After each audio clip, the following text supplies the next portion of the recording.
Hello बच्चों, कैसे हैं आप सब। आज की इस क्लास में हम साइंस चैप्टर 10, ये आपकी नई बुक का चैप्टर है। अगर आपके पास पुरानी बुक है तो वहां पे शायद ये चैप्टर 12 होगा। 13 है, ओल्ड बुक में 13 है, न्यू बुक में 10 है। तो उसके जो कीवर्ड्स हैं वो थोड़ा समझ लेते हैं। वैसे अगर आपने मेरी इस टॉपिक पर जो वीडियोस बनाई थी मैंने, वो सब आपने देख लिए हैं, तो ये वर्ड्स का आपको पहले ही समझ आ गया होगा कि ये वर्ड्स का मतलब क्या है और इनका हर एक वर्ड का कॉन्सेप्ट क्या है।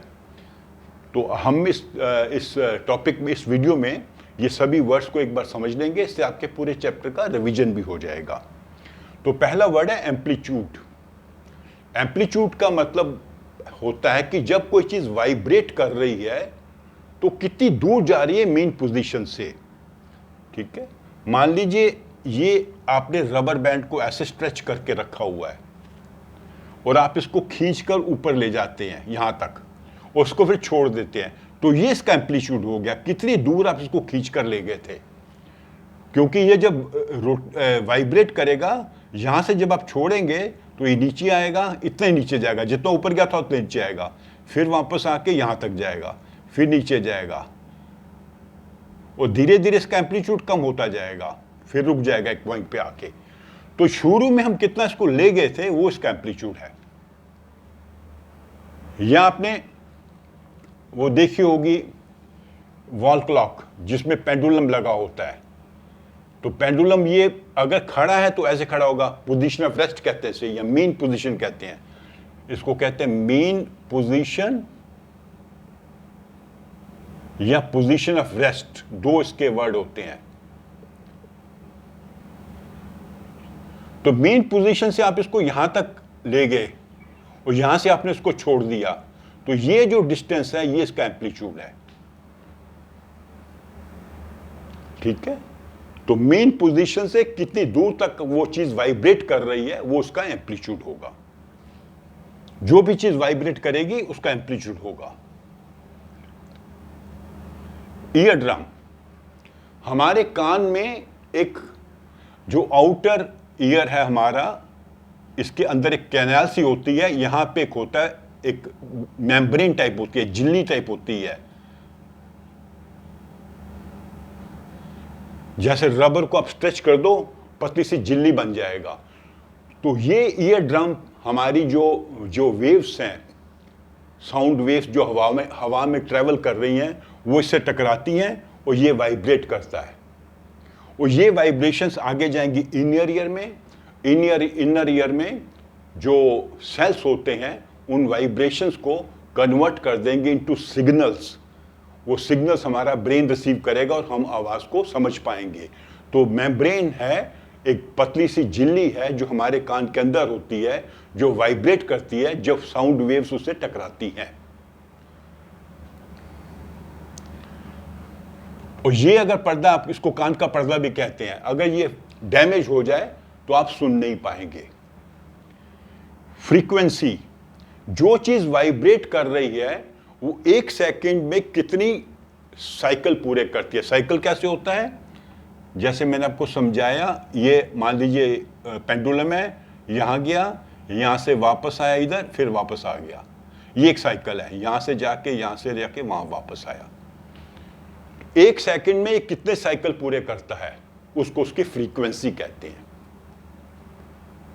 ठीक है, अगर कोई तेज चल रहा है तो हो सकता है एक सेकंड में 50 बार कर ले, उससे भी तेज चल रहा है तो एक सेकंड में हो सकता है 100 बार कर ले, 1000 बार कर ले।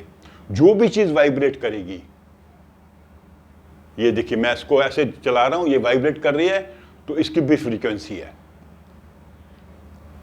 हर्ट्ज, फ्रीक्वेंसी को नापने का यूनिट है। हम फिजिक्स में हर चीज को नापने का यूनिट होता है। जैसे लंबाई नापनी है तो सेंटीमीटर या मीटर या किलोमीटर में, कोई चीज का वजन नापना है तो ग्राम किलोग्राम में। ठीक है, वॉल्यूम नापना है तो क्यूबिक सेंटीमीटर में। ठीक है, बिजली को नापना है तो वोल्ट्स में, करंट को नापना है एम्पियर्स में। ऐसे ही फ्रीक्वेंसी को नापना है तो हर्ट्ज में। हर्ट्ज का मतलब क्या होता है, अगर एक साइकिल एक सेकंड में हो रहा है तो 1 हर्ट्ज हो गया, 10 साइकिल एक सेकंड में हो गया तो 10 हर्ट्ज हो गया। इसको लिखने का ये तरीका होता है HERTZ, ये एक साइंटिस्ट का नाम था HZ, और किलो हर्ट्स को हम लिखते हैं KHZ, 1000 हर्ट्स हो गया। अगला वर्ड है लैरिंग्स, इसका दूसरा नाम वर्ड होता है वॉइस बॉक्स। ठीक है, ये जो लैरिंग्स है हमारे विंड पाइप के ऊपर होता है, यहीं से हम ध्वनि पैदा करते हैं। इसके ऊपर 2 वोकल कॉर्ड्स होते हैं जो वाइब्रेट करते हैं। जब लंग से हवा बाहर निकलती है, जब हम बोलते हैं तो लंग से हवा बाहर निकलती है, वो वोकल कॉर्ड वाइब्रेट करते हैं और हम ध्वनि पैदा करते हैं। तो इस लैरिंग्स हमारा वॉइस बॉक्स है।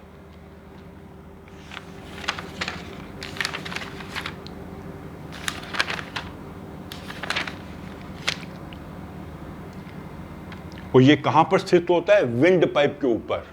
आपको मालूम है यहां पर 2 पाइप्स हैं, एक से खाना जाता है स्टोमक में, दूसरा जो हम हवा अंदर इनहेल करते हैं या एक्सहेल करते हैं वो विंड पाइप के द्वारा लंग्स में जाती है, लंग्स से बाहर आती है, उस विंड पाइप के ऊपर होता है, क्योंकि हवा से चलना है हमारा ये जो वोकल कॉर्ड्स हैं। तो ये विंड पाइप था इसमें साथ में कहीं, वो शायद बाद में आएगा। तो लैरिंग्स वॉइस बॉक्स है जहां से हम ध्वनि पैदा करते हैं, और ध्वनि पैदा करने के लिए इसमें 2 वोकल कॉर्ड्स होते हैं जो वाइब्रेट करते हैं। नॉइज, कोई भी साउंड जो अनप्लेजेंट है, हमें सुनने में अच्छी नहीं लग रही है, हमें डिस्टर्ब करती है, परेशान करती है, डिस्ट्रैक्ट करती है, वो हो गया नॉइज। ऑसिलेशन, एक चक्कर पूरा, जो भी चीज़ वाइब्रेट करती है उसका एक साइकिल को ऑसिलेशन कहते हैं। जैसे ये पॉइंट यहाँ से चल के यहाँ गया फिर वापस आ गया, एक हो गया एक ऑसिलेशन। और एक ऑसिलेशन इज 1 हर्ट्स, अगर वो 1 सेकंड में हो रही है, सॉरी हाँ हर्ट्स के लिए सेकंड भी जरूरी है, 1 सेकंड में कितनी ऑसिलेशंस। पिच, पिच जो निर्भर करती है आवाज, पिच साउंड की क्वालिटी है। तो साउंड जो है हाई पिच होगी या लो पिच होगी। हाई पिच कब होगी? जब फ्रीक्वेंसी हाई होगी। लो पिच कब होगी? जब फ्रीक्वेंसी लो होगी। तो high pitch sound generally shrill sound होती है, जनरली औरतों की, बच्चों की साउंड हाई पिच होती है, पक्षियों की साउंड हाई पिच होती है। उनकी फ्रीक्वेंसी बहुत ज़्यादा होती है जब वो बात करते हैं, उनकी साउंड की फ्रीक्वेंसी, जो वाइब्रेशंस हो रही है उनकी फ्रीक्वेंसी। तो high pitch means high frequency. अगर कोई चीज़ हाई फ्रीक्वेंसी पे वाइब्रेट करेगी तो जो साउंड पैदा करेगी वो होगी हाई पिच की। अगर कोई चीज़ वाइब्रेट कर रही है लो फ्रीक्वेंसी पे, जो आवाज़ वो पैदा करेगी वो होगी लो पिच की। इसके बाद में कुछ और वर्ड्स भी हैं, वो मैं यहाँ लिख के आपको बता देता हूँ। एक है टाइम पीरियड। टाइम पीरियड हमेशा हम यूज करते हैं वाइब्रेटिंग चीजों के साथ, मतलब एक ऑसिलेशन पूरा करने में कितना टाइम लग रहा है उसको। पेंडुलम जैसे यहां से घूम के यहां गया फिर वापस आ गया, ये पूरा साइकिल करने में इसको कितना टाइम लगा, वो इसका टाइम पीरियड है। ठीक है, टाइम पीरियड और फ्रीक्वेंसी आपस में रिलेटेड होते हैं। जब ये बड़ी क्लास में जाओगे आपको इसका फॉर्मूलाज भी बताए जाएंगे। नेक्स्ट वर्ड है वाइब्रेशन।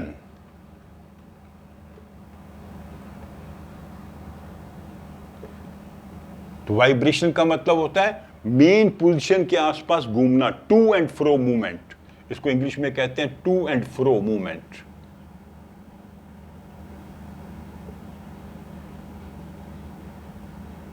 जैसे रबर बैंड है, ऊपर खींचा वो नीचे गया फिर ऐसे घूम रहा है।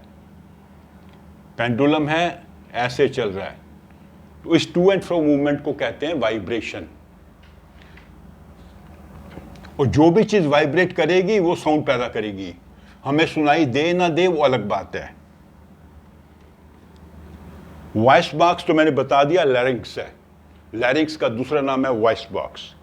और लास्ट वर्ड है विंड पाइप। विंड पाइप वो पाइप है हमारे शरीर में जिसके द्वारा हवा हमारे लंग्स में जाती है और लंग से बाहर आती है। हम जब ब्रीद इन करते हैं the air will enter from our knows और माउथ, अगर मुंह खुला हुआ है तो वहाँ से जाएगी लंग्स में थ्रू विंड पाइप, और जब हम ब्रीद आउट करते हैं तो लंग्स के द्वारा हमारे नाक या मुंह से बाहर आएगी। तो ये सभी आपके जो हैं कीवर्ड्स हो गए इस चैप्टर के। तो ये चैप्टर हमारा पूरा हो गया। अब इसकी एक्सरसाइज है वो मैं एक अलग वीडियो बनाकर आपको समझाऊंगा। तो अगर आपको मेरी वीडियो अच्छी लगी हो तो इसको आप लाइक करो, अपने फ्रेंड्स के साथ शेयर भी करो ताकि वो भी इसको देख के कुछ सीख पाएं, और मेरे चैनल को सब्सक्राइब भी करो। Thank you.